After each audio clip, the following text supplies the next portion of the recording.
What's up, everybody? Welcome back to another Drums and Drams whiskey review. My name is Cameron, and today I'm gonna be taking a look at this Elijah Craig Barrel Proof Batch C922. So at this point, you all know the deal with Elijah Craig Barrel Proof. This is cask strength bourbon whiskey coming to us from Heaven Hill, age dated, 12 years old, non-chill filtered, all of the good things that we like to see as whiskey enthusiasts. And in the case of C922, this batch comes in at 124.8 proof or 62.4% ABV. Now, the recent batches of Elijah Craig Barrel Proof, going all the way back to A121, up until now have been a little bit of a disappointment for me. Most of them have been significantly lower in proof than the 2020 batches and before. And not only that, the flavor profile has really kind of dropped off. It lost a lot of the dark, dusty sorts of notes that we kind of came to expect from Elijah Craig Barrel Proof. Got a little thinner, the palate suffered, the mouthfeel suffered, and overall it just felt kind of like a cheap imitation of what Elijah Craig Barrel Proof used to be. And so every batch that I taste from this point forward, in my mind, I have to compare it to those 2020 batches and before, because that is the precedent that Heaven Hill set us up for when we think about Elijah Craig Barrel Proof. If you haven't seen my review video, I did a double header of A122 as well as B522. I will throw a link card up in this video so you can check that out. But for now, let's go ahead and check this batch C922 out on the nose.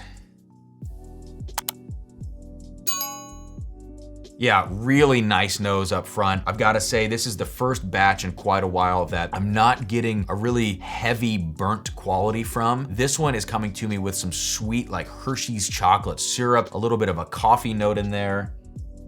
Yeah, I'm also getting kind of this dusty note, this dusty cherry that I get on bourbons of yesteryear, right? Bourbons of a previous decade, let's say. This is the first batch in quite a while where I've gotten some semblance of a dusty sort of quality on the nose. All right, so I will say that there are a few things on the nose here that I'm not the biggest fan of. One of those is that I'm not getting a ton of heavy oak. Like, I'm getting a really nice array of dark flavors. I talked about chocolate, coffee, this dark cherry dusty thing. But what I'm missing is kind of that oaky, leathery note that you might expect from a 12-year cask strength Heaven Hill bourbon. I'm also getting this sort of strange perfumed note in there. I don't really recall getting this on any other Elijah Craig Barrel Proof batches. It's a little bit floral, I guess, in some ways. And then the last thing is that I'm getting some menthol, which that's actually not a positive or a negative thing for me. It's just kind of worth pointing out that there's kind of this cooling menthol thing going on the nose. Yeah, overall, just a really nice nose here with just a couple of small things that I might not be a fan of. Let's go ahead and check it out now on the palate. Cheers. Wow.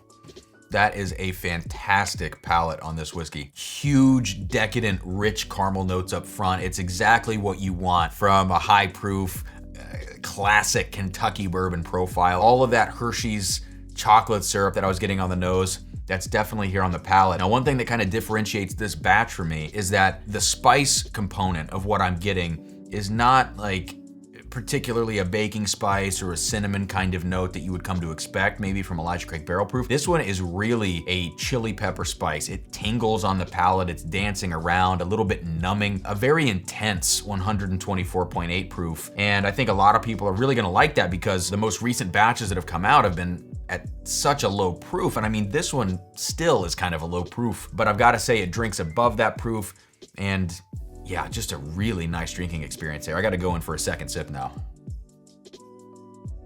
Oh my gosh, oh my gosh. Second sip tasted like a dusty bourbon to me. It had that old school, funky, dusty note on it. I don't know what it was from sip 1 to 2 that's bringing that out, but it is that funky, cherry, weird note that I get on the Pirate bottle that I have. This thing has some of those similar notes, and I'm excited. Again, on the nose, there's a couple what I would consider to be like faults or deficiencies in this whiskey, but it's always kind of like that. They're always brash blends, classic, intense. This is a really nice batch of Elijah Craig Barrel Proof, and it's the first one that I've gotten excited like this for in basically 2 years. I mean, C920 is the last batch where I was like, oh my gosh, and that honestly is like an all-time great batch. This is the right direction for this line to move, let's just say. So we're gonna do one final sip now and then wrap this video up.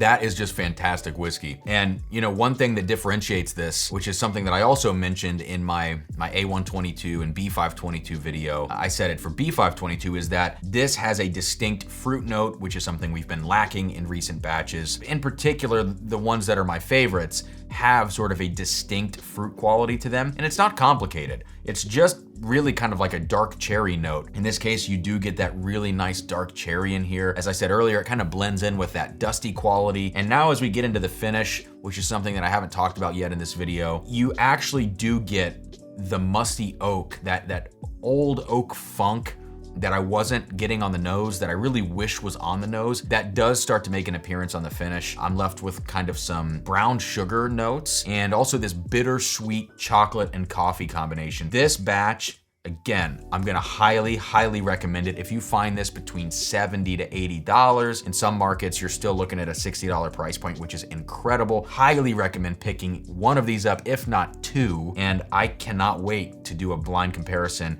with this batch and the other 2022 batches, because I'll be really curious to see if this or B522 wins out. My money would be on C922. Who knows, there could be a complete upset, and if A122 takes it, then I guess I'll just quit my job. But that is all I've got for this video. Thank you guys so much for checking it out. Hit that like button, subscribe to the channel if you enjoyed it. Let me know what you thought of this batch and the other 2022 batches. If you want to subscribe to the Patreon and get some exclusive content, $5, $10 a month. It's a great way to support the channel. Thank you for checking this out. See you next time here on Drums and Drams.